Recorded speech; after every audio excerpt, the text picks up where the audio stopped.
What's up, tribe? How you guys doing? Go ahead and hit that subscribe button. I hope you like this video. This is your review for RuPaul's Drag Race Season 13, Episode 11. So, um, Denali is gone. Olivia feels bad. You know, she said, listen, I acknowledge that most people on that stage named me, and so I feel bad that I had to defend myself against the person that I sort of screwed in this whole situation. However, I am still here to see another day. The mini challenge was Are You Smarter Than a Pit Crew? And it was Pit Crew, excuse me. And it was basically a RuPaul Drag Race super fan trivia game. And we learned two very important things during the mini challenge. One, Candy Muse cannot count. Well, we actually learned that before the mini challenge because she don't know the difference between 2,500 and 25,000. The second is all of them are super. And shout out to Maddie Rants because I feel like Maddie Rants would have known all of these questions as well. I know he is somebody that has watched and reviewed all of these seasons a million times, right? So anyway, so Candy won. She is definitely a super fan, but again, I feel like most of them knew the answer. It was just a matter of getting to the buzzer first. So it was cute or whatever, you know. So the Maxi challenge is the queens were challenged with doing product placement for a soda. They had to come up with their own, the title, the catchphrase, the logo. They had to film a 45-second commercial, and they basically wrote, produced, and starred in the commercial. And we've seen this again. We've seen this challenge before. Last year, of course, we had the iconic Jada Essence Hall. Look over there. That was during the quiz, though. That wasn't during the product placement. But, yeah, that was during when they were doing the debate. My fault. So, anyway, moving on. But speaking of Jada Essence Hall, that was supposed to be my little smooth transition. She actually came and talked to the ladies. And basically her advice to them was to live in the moment. Because I think the question was asked, do you regret anything? And she said, the one thing I regret is every moment that I spent complaining, being unhappy, being unsure, you know, just enjoy the moment, take it all in, because once it's gone, it's gone. Once it's over, it's over.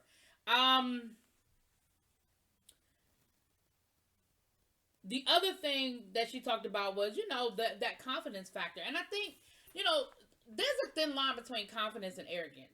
At least people seem to act like there is, but there really isn't. It's okay to be confident. It's okay to feel like you're the best. It's okay to feel like you deserve to be here, and that when you walk in the door, it's okay to say, I'm not here for second place. I'm not here for third place. Hell, I'm not even here for fourth place. And I know a lot of people are like, I just want to get in the top four. I just want to get in the top four. I just want to get in the top four. And we know why. Like, we get it.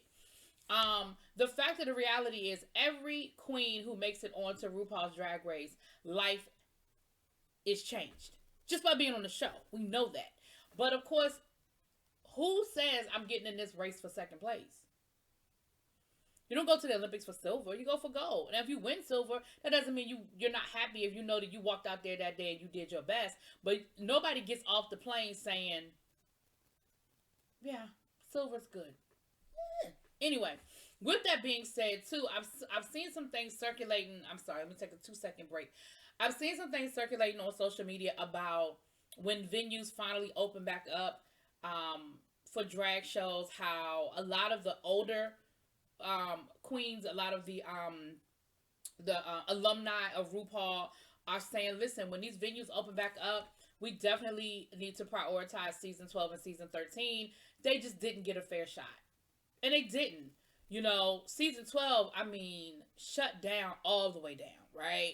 So anyway, that's my 2 cents. I say the same thing. Yes, yes, yes, because I'm so here for when I can finally see me some Jada Essence Hall, some Heidi in Closet, some Voodoo. Like, I'm here for all of it. Moving on. So, let's go down. So, Carson and Ross are the directors for the day, right? We see, you know, of course, we have the whole workroom moment. Utica's being Utica. They're going through their different ideas. Gottmik is overthinking and doing way too much, right? Because again, this is one of those things where if you're an overthinker and you do, that's where Gottmik is. She's in her head and she's doing a little too much. Utica, y'all, I started off loving Utica, but she is just doing way too much. Like, it's like she's going, I feel like she's trying too hard to be different and quirky, and it's not natural. It's like, what can I do to be the most out of pocket? Like, that's how I feel, but whatever. Tina Burner, her soda was burning it up. It was like a Viagra in a can. Her commercial was this whole like, again, 50s housewife, and once you drink the soda, it turns you into this like vixen, like she's like an over, achiever, like perfect housewife, like Stepford wife kind of thing. But then she drinks the soda and she becomes like this, vixen and super. I'm gonna, be a sex symbol kind of thing. It was okay. It didn't knock my socks off, but it was okay. Rosé had Rose Aid. It was like a hangover cure, and it was like it made you a perfectionist. And in the workroom, she was saying how she's sort of playing off of who she naturally is, which is a perfectionist, and sort of playing into that. Her commercial was really good. I think one thing that Carson said that I have to agree with is we're just going to go ahead and acknowledge and accept the fact that Rosé is probably the best actress we have there, and she's a performer. And a lot of times these people come in and they have all this experience and everything, and then when it comes time for them to show it, it doesn't come through. I.e., Utica talking about she's an improv queen and totally flopped the improv challenge. Y'all know, if you go back to my first couple of reviews, I was not really feeling Miss Rosé. I was not here for Miss Rosé, but I'm gonna be honest with you, Rosé and Simone are probably my top two right now. Like, I love both of them, and I definitely see them being in the top four. Like, at this point where we are now, I definitely see. So Rosé, for me, did really, really good. Utica had this. Utica had this whole thing where you could lick the can, and it was like, I guess you were injecting the ingredient. She had this whole thing where she had a cow and she was on the ground drinking out of the cow's udders, and I don't even remember the rest. I don't remember the name of it. I don't remember what it's supposed to do for you. All I remember is her laying on that damn floor with that fake cow's teats in her mouth. And of course licking the damn can. I didn't get it. Candy was the K special. It was like a VIP in a glass. It was cute, but again, I just feel like it was Candy being Candy, which I'm not saying is bad. I'm just saying that's what it was. It was just Candy being Candy. It was cute, but it was just Candy being Candy. She had on this leopard print. It was like a whole Studio 54 vibe, like VIP kind of thing. It was cute though. I mean, I liked it. It was cute. Gottmik had this whole, it was like Gottmik's slutty slut juice in a can. It was like this long ass name. Like, nobody has a product where the name is longer than probably the list of ingredients. Like, nobody remembers that. Nobody. And then it was this whole thing where you would have these embarrassing moments and you would drink the juice and the embarrassing moments wouldn't be as embarrassing. So she did this whole thing of falling, farting, burping. But again, the before and after really didn't give me I didn't see the before and after. I didn't see a change from the before into the after. And as they were directing her, Ross and Carson, they were kind of sort of trying to, they can't come right out and tell you, hey, this isn't working. They can't give you that much direction. But I think with as much direction as they could give her, they were trying to give it to her, and it just wasn't. It wasn't working.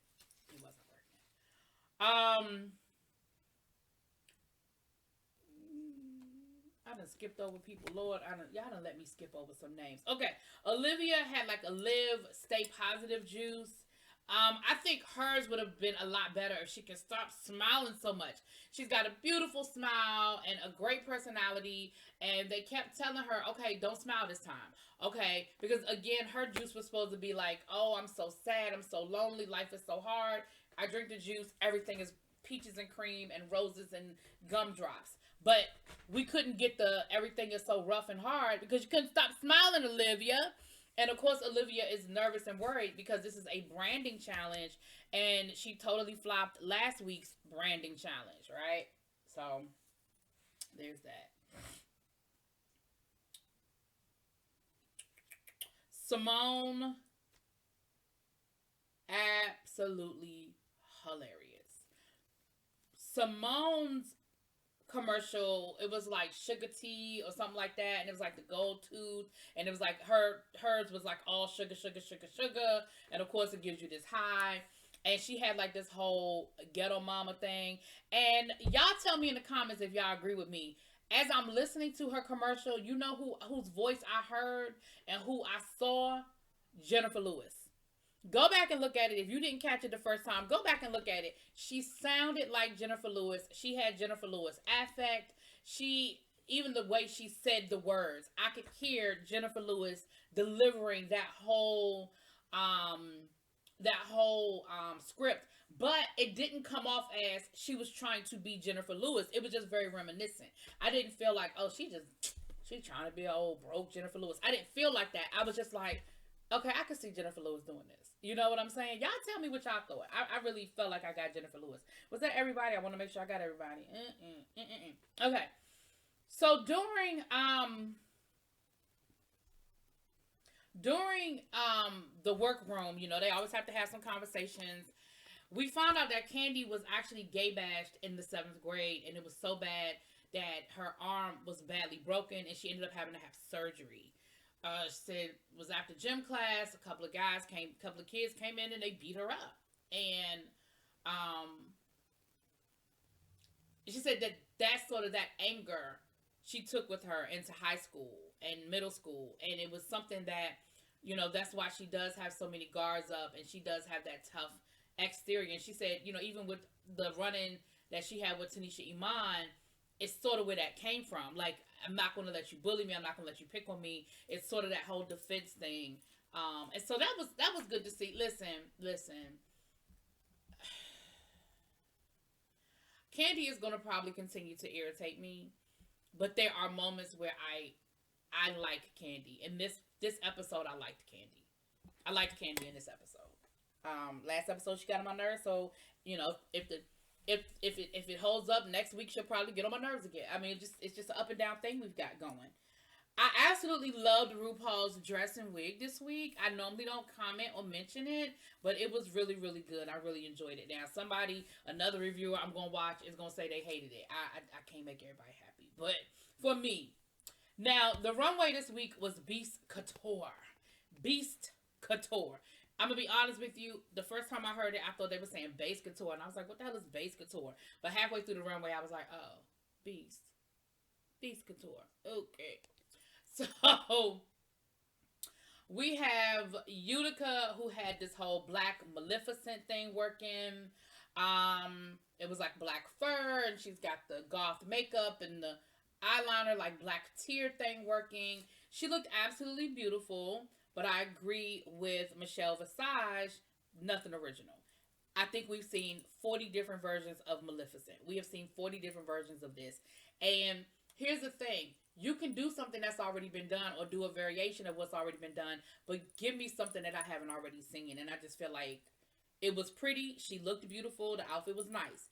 I just don't feel like it was something I haven't already seen. Candy Muse, I have no idea what the fuck Candy Muse. She had this whole like alien thing working where her outfit was green and she had like a furry bikini thing on. But she also had like this alien hanging off of her that was like her twin, but it was like a blow-up doll thing. And it also had on like a bush bikini. And I was just like, huh. Again, hate to agree with Michelle Visage, but I didn't get it. I mean, I got it, but I didn't get it. Yeah. Don't know.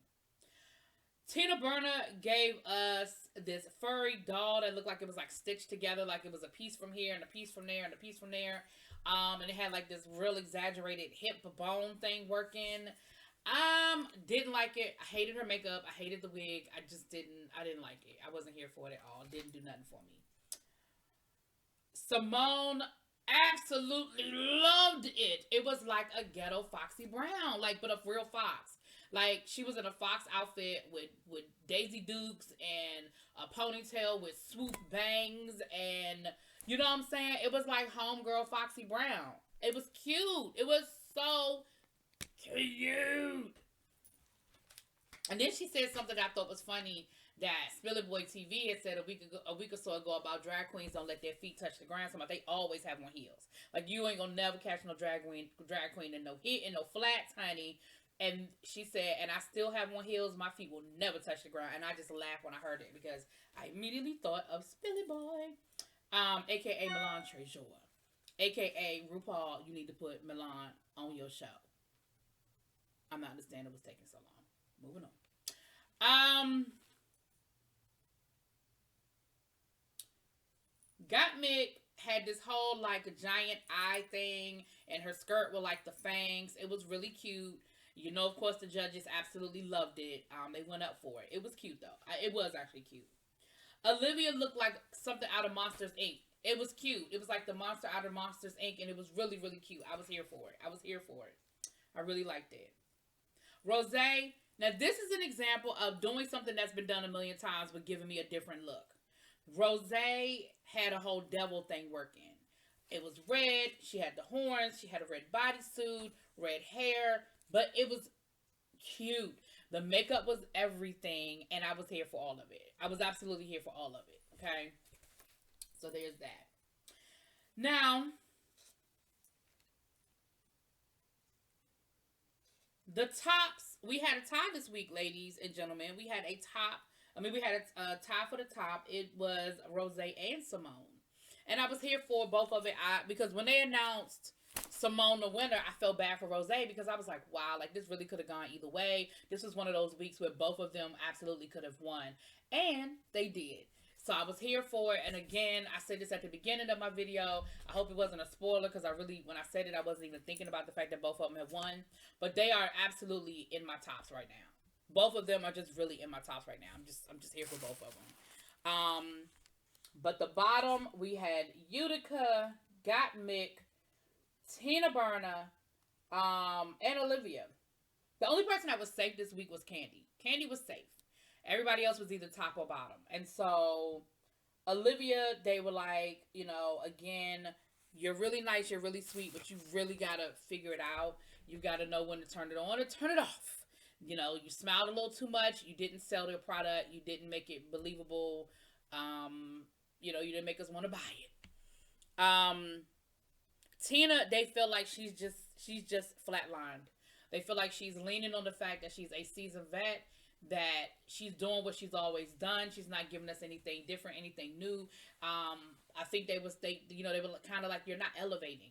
Like, the thing that makes Madonna and Cher and Janet Jackson so popular is that every time they came out, they gave you something different. You never saw the same look from a Janet Jackson from one album to the next. And sometimes, most of the times, there were extreme differences. You went from Control, where she wore black, that whole era, she always had on black, and she was always fully covered up, to her next album, she damn near naked on the album cover. To the next album, she's got this whole red thing going with you know, velvet rope. It's the red hair, the red eyebrows. Like, you're never giving us the same look twice. It goes without saying that Madonna always reinvented herself. Still does.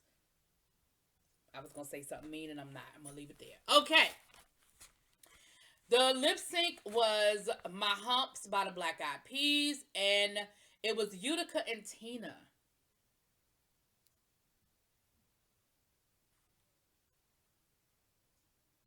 Utica won. Tina Burner went home.